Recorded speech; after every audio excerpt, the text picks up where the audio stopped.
Welcome. In this video, I'll show you how to delete a column in Microsoft List. All right. So first up, go ahead and open up your specific list. For example, this one right here. Just open it up. And once done, locate the column that you wanted to delete. For example, I wanted to delete the total right here. Okay. For this column. So what do? Basically, just click on the drop down. All right. Besides the column name. Click on it, and then here locate column settings. Just hover your mouse onto it. Now click on edit.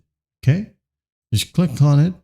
Now in here in this panel, as you can see here at the bottom right, we have the delete button. Okay, before on SharePoint, like 4 or 5 years ago, you'll have to go to settings right here and look for the specific column.